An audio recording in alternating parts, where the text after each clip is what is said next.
Crack-a-lack and Nicky. It's going to be a bit of a lengthy video, this one, but your foam roller, ta-ting, and how it is that we're going to use it. There's 3 techniques that we want to bear in mind that we want to use for massaging tissue to get it looser, to be able to hopefully stop some pains that are going around joints. And that is, if you remember, the general massage technique, which is just where we apply pressure and move you over the surface of the foam roller. Going a little bit slower, tends to get a little bit of a deeper massage with that one, and going quicker is something I just advise if you want to loosen up quickly before a workout.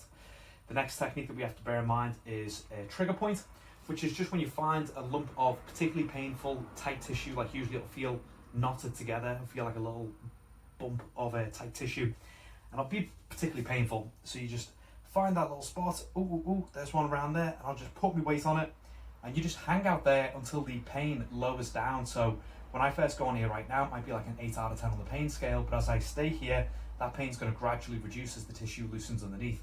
It might take 10 seconds, might take 20 seconds, might take all the way up to a minute, but it's worth hanging out there if you've got some deep knots going on. And the last one that you want to bear in mind is flossing. And flossing is where you apply the trigger point technique of finding a little sore spot and then you flex the tissue underneath. It doesn't work so well for hamstrings unless you're on like a bar, but it can work really well for calves and for quads on a foam roller. So I can put my calves on there, find a real tight spot, ooh, super painful, and then just flex that foot back and forth and flex it in circles, side to side. Anything that's going to help that tissue out there get loosened.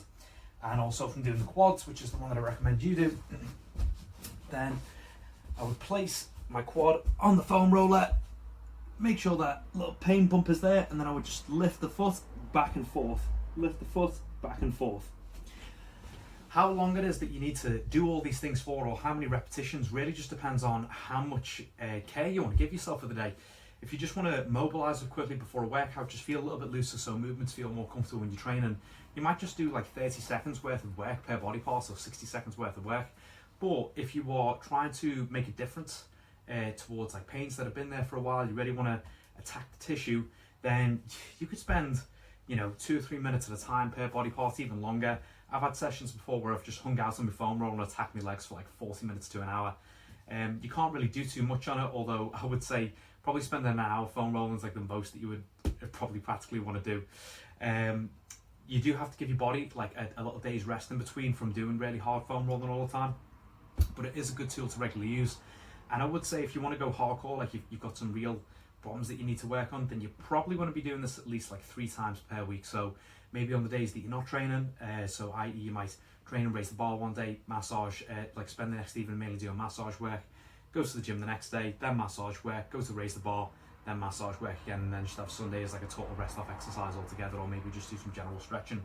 Foam rolling can be done and combined with stretching. They both affect the body in different ways. It is good to use a combination of both, but I would say that foam rolling is probably the superior one as far as addressing direct pain issues as quickly as we can do, but they are both useful.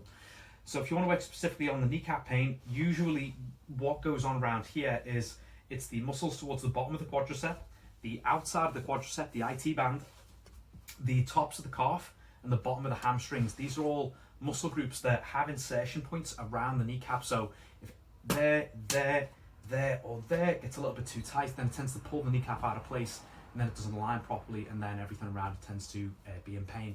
Although if everything around there is nice and loose, then everything tends to track properly and we have reduced pain. I'm not saying it's an absolute guaranteed cure, depending on what the issue of the knee pain is, but generally speaking, great to help you relieve things.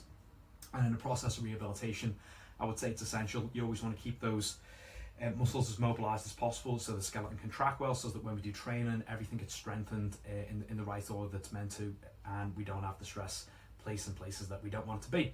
So yeah, anything from about 30 seconds all the way up to about 3 to 4 minutes per body part. Go a little bit longer if you really want to, and get it done ideally 3 times a week for the time being. Enjoy. There's one other last thing that I meant to include in that video just then, which I forgot to get in there. Remember to attack your muscle from all angles. So i.e. your hamstring goes right across the back end there. So when you're massaging, you won't just want to do the hamstring straight ahead.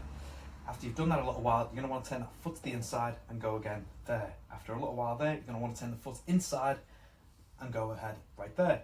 Same thing when you're working on the quadriceps. Do the middle, turn the foot towards the outside, turn the foot towards the inside, and get attacked everywhere.